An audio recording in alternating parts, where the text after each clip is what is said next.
जी हाँ साथियों, बहुत बहुत स्वागत करता हूँ। देखिए, आज हम बताएंगे आपको जैव प्रौद्योगिकी यानी बायोटेक्नोलॉजी का उपयोग बताएंगे। तो हमने आपको पिछले वीडियो में बताया था कि जैव प्रौद्योगिकी क्या होता है और जैव प्रौद्योगिकी मानव जीवन के लिए क्यों जरूरी है। इन सभी के बारे में हमने पिछले वीडियो में चर्चा किया था। आज हम बात करेंगे कि जैव प्रौद्योगिकी का कृषि के क्षेत्र में क्या उपयोग होता है। तो सबसे पहले आपको बता दें जैव प्रौद्योगिकी क्या है। जैव प्रौद्योगिकी विज्ञान का एक युवा शाखा माना जाता है।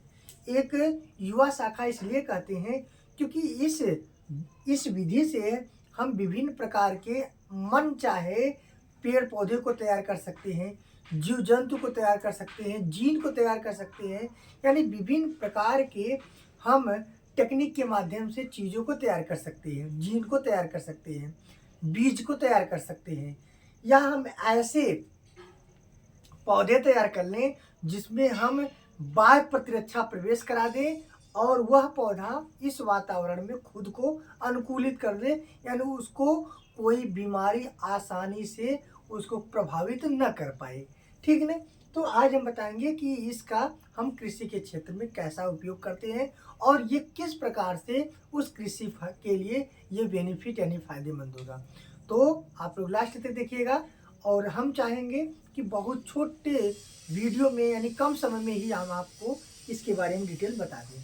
चलिए शुरू करते हैं। तब तक के लिए आप लोग फटाफट शेयर कर दीजिएगा, भूलिएगा मत, कॉपी लेकर के बैठ जाइएगा। चलिए शुरू करते हैं।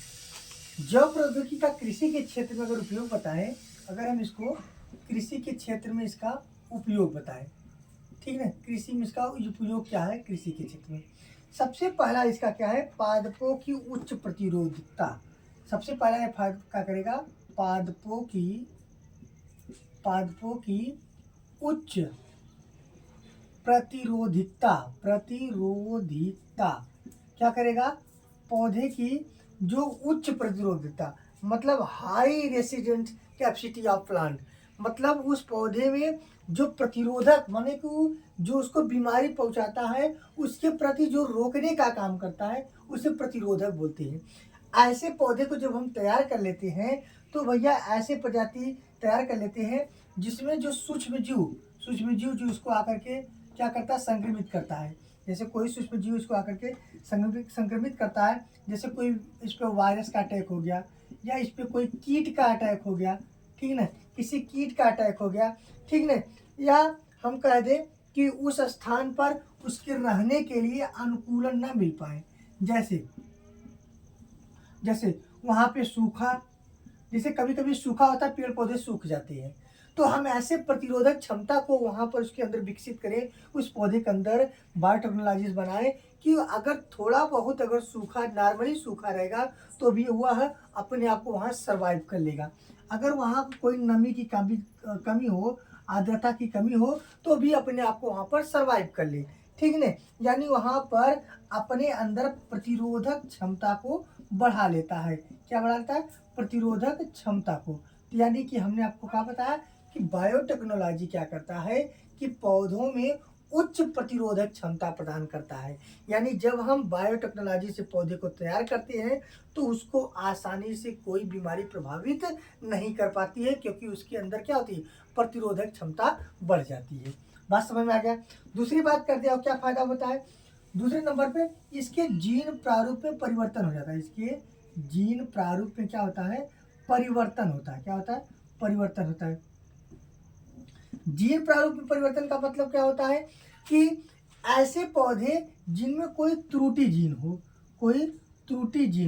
अच्छा, त्रुटि जीन का मतलब कोई हानिकारक जीन हो, कोई रोगकारक जीन हो, हानिकारक जीन हो या रोगकारक जीन हो, ठीक ना, कोई इसके अंदर अगर हानिकारक या रोगकारक जीन हो तो इस त्रुटिपूर्ण जीन को निकाल देते हैं। तो क्या करते हैं, निकाल देते हैं। इसे नए जीन को, किसी नए या अच्छे किस्म के जीन को इस पौधे के अंदर प्रवेश करा देते हैं। क्या करते हैं, प्रवेश करा देते हैं। जब वह त्रुटिपूर्ण जीन को निकाल करके किसी अच्छे जीन को, वह जीन कहाँ बनाया गया है, बायोटेक्नोलॉजी से बनाया गया है। कैसे बनाया गया है, बायोटेक्नोलॉजी से।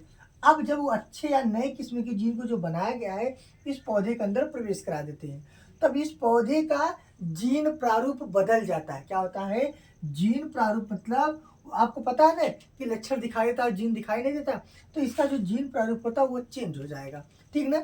उसके जीन प्रारूप में क्या होगा? बदलाव हो जाएगा। अच्छा, इस विधि से क्या क्या तैयार किया जाता है ये भी आपको बता दें।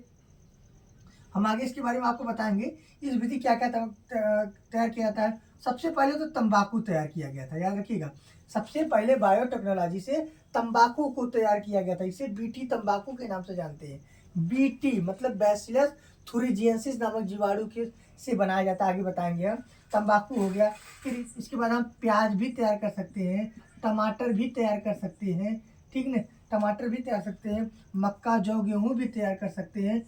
यानी कोई भी पौधा हो, कोई भी फसल हो, हम बायोटेक्नोलॉजी से जब तैयार करेंगे तो उसके अंदर पहला नंबर तो प्रतिरोधक क्षमता अधिक रहेगी, दूसरा नंबर हम ऐसे पौधे को जीन प्रारूप बदल देते हैं। एक छोटा सा उदाहरण देते हैं। जैसे हम आप देखते हैं अपने घर पर जो देसी जिसे बोलते हैं, वो टमाटर को जब उगाते हैं तो छोटा छोटा होता है, लेकिन हाँ उसमें खट्टापन अधिक होता है। जो मार्केट से हम लोग लाते हैं टमाटर, वो थोड़ा सा साइज में बड़ा होता है और देखने में बड़ा शो होता है, अच्छा लगता है, ठीक है ना, और बहुत हार्ड भी होता है।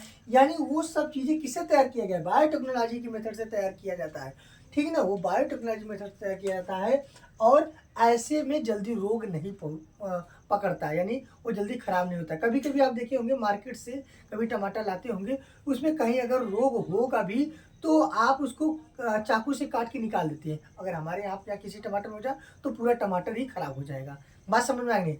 यानी उसके अंदर हम जीन प्रारूप को बदल देते हैं, साथ ही साथ उसके अंदर प्रतिरोधक क्षमता को भी बढ़ा देते हैं, ठीक है। दो फायदा हो गया। तीसरा आप लिखिए पारजीनी फसलें, ठीक है ना। क्या होता है? पारजीनी फसलें बहुत इंपॉर्टेंट है। चलिए इसको मिटा रहे हैं, हो गया ना। चलिए अब आगे देखिए, पारजीनी फसलें। पारजीनी फसलें का मतलब क्या होता है? पारजीनी को हम लोग बोलते हैं आनुवांशिक रूपांतरित फसलें। चाहे हम इसको कहें पारजीनी फसलें, चाहे इसे हम कहें आनुवांशिक रूपांतरित फसलें, आनुवांशिक रूपांतरित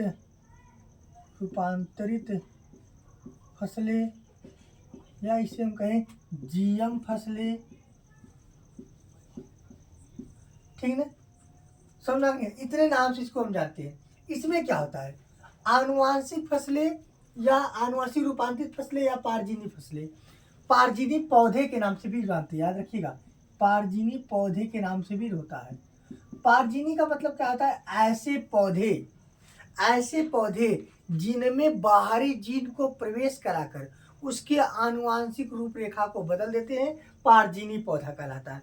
यानी ऐसा पौधा जिसके अंदर किसी बाहरी जीन को हम प्रवेश करा दें और उसका आनुवांशिक रूपरेखा क्या हो जाए? बदल जाए। ऐसे जीन को हम लोग क्या कहते हैं? पारजीनी जीन कहते हैं। अगर आपसे पूछे जीएम फसलें, जीएम पौधा और रूपांतरित फसलें या पारजीनी फसलें, तो याद रखिएगा। जैसे आपसे पूछे जीएम फसलें, कहेंगे वे फसलें। ध्यान दीजिएगा, ट्रिक बता रहे हैं आपको। वे फसलें जिनमें बाहरी जीन को प्रवेश कराकर उसकी आनुवांशिक रूपरेखा को बदल देते हैं, जीएम फसलें कहलाते हैं। या पूछे पारजीनी पौधा, कहेंगे वे पौधा जिनमें बाहरी जीन को प्रवेश कराकर उसकी आनुवांशिक रूपरेखा को बदल देते हैं। तो इस प्रकार से हम बायोटेक्नोलॉजी का यूज करके, उपयोग करके हम पौधे में नए जीन को प्रवेश करा करके उसके हम प्रतिरोधक क्षमता को बदल देते हैं और हम ऐसे पौधे को तैयार करते हैं जो वातावरण में सर्वाइव कर सके और उसे किसी भी प्रकार का कोई रोग कारक या कोई वातावरण उसको प्रभावित नहीं कर सके, ठीक नहीं। ये तो हो गया uses of biotechnology in the field, यानी इन द फील्ड माने एक कृषि क्षेत्र में, या in the department of agriculture department, ठीक है। तो आप लोगों को समझ में आया होगा। अब यह क्लास समाप्त होता है। धन्यवाद।